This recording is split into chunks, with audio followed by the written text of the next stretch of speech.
Olá pessoal, tudo bem? Eu sou o Atos, vou conversar com vocês hoje um pouquinho sobre transferência de empregados.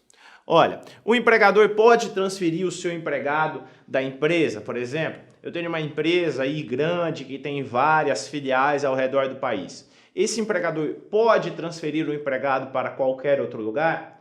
Cuidado com essa resposta, tá? O que a gente tem sobre transferência de empregados na nossa CLT? Olha, o artigo 469 da CLT diz o seguinte: para que uma transferência seja possível, é necessário um mútuo consentimento. Então, tanto que o empregado quanto o empregador queiram essa transferência. Por que isso? Por que esse mútuo consentimento é exigido? Olha, para evitar qualquer tipo de represálias, tá? Vamos pensar no empregador que queira de alguma forma prejudicar o seu empregado e manda ele para um local distante da cidade onde ele presta esses serviços. Para evitar esse tipo de situações, se exige ali um mútuo consentimento. Tanto o empregado queira sair, como o empregador esteja de acordo com essa saída.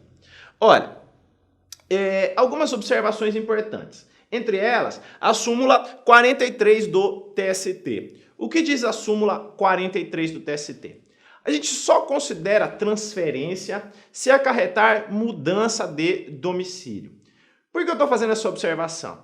Olha, aqui no estado de São Paulo, por exemplo, a gente tem várias situações aqui de cidadezinhas vizinhas, tá? Uma do lado da outra, aqui tudo bem próximo. O fato de um empregador transferir o empregado para uma filial, por exemplo, que seja ali uma distância de 20, 30 quilômetros, não necessariamente acarreta a mudança do seu domicílio. Então a gente não considera transferência. Para que seja considerada transferência, esse empregado tem que se mudar de casa, sair da cidade, para ser um local mais distante, aí eu considero transferência. Beleza. Agora, olha, tem algumas exceções a essa regra de transferência. Situações onde essa transferência pode se dar de forma unilateral. Apenas o empregador fala, olha, eu vou te mandar embora, não importa a vontade desse empregado. Quando isso poderia acontecer? 4 situações. Primeira delas, olha, num cargo de confiança.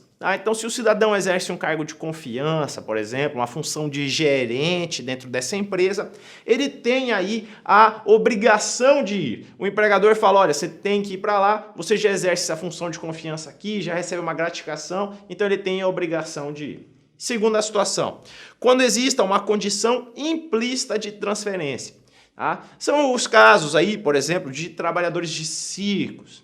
O circo nunca para em uma cidade. Então, esse empregado já sabe que há uma condição implícita de ficar se mudando aí constantemente durante o período do circo em cada local. Temos também uma condição explícita de transferência, que poderia ocorrer quando? Olha, normalmente jogadores de futebol, atletas profissionais, já tem essa condição explícita de, olha, saber que a qualquer momento eles podem ali ser transferidos para trabalhar em outro local. Por fim, eu teria a situação de extinção do estabelecimento. Extinção essa que poderia se dar aí em situações quando a empresa fecha, por exemplo, e aí essa extinção acarreta aí uma necessidade desse empregado sair ou encerrar o seu vínculo laborativo. Agora, eu tenho situações de transferência provisória, tá? Situações de transferência provisória. Nesses casos, tá? Entendam que há uma diferença com tudo que eu acabei de falar agora há pouco. Falei sobre situações de transferência definitiva. O cidadão é mandado para outra cidade, não volta mais. Agora, eu tenho situações de transferência provisória. Olha, determinada filial, por exemplo, precisa de um gerente que é bom de vendas durante certo período. Pode ser transferido provisoriamente e depois voltar? Pode, isso é possível, isso é aceito. Vamos às regras dessa transferência provisória. Olha, em regra, tá? Em regra, não é necessária aí a concordância do empregado para uma transferência provisória. Tá? Mas, olha, o empregador tem que comprovar essa necessidade do serviço. Tá? O empregador tem que comprovar que há essa necessidade do serviço para evitar o que a gente falou agora há pouco, represálias com um ou outro empregado, mandá-lo para um local distante. Que mais? Olha, quando a gente fala nessa transferência provisória, há um pagamento, um adicional de 25%. Tá? Cuidado com isso, estou falando no adicional de 25%, o qual será devido apenas enquanto durar essa situação de transferência provisória. Olha, cuidado, porque quando se fala em uma transferência definitiva, não há adicional. Só haverá quando se fala em uma transferência provisória. A partir do momento que essa transferência provisória se torna definitiva, por exemplo, o empregado fala, não, eu quero ficar aqui para sempre, cessa o adicional. Ou, a partir do momento ali que a gente pensa que essa transferência ali, por exemplo, ela acabou, ele volta para o seu local de origem, também cessa qualquer tipo de gratificação de função.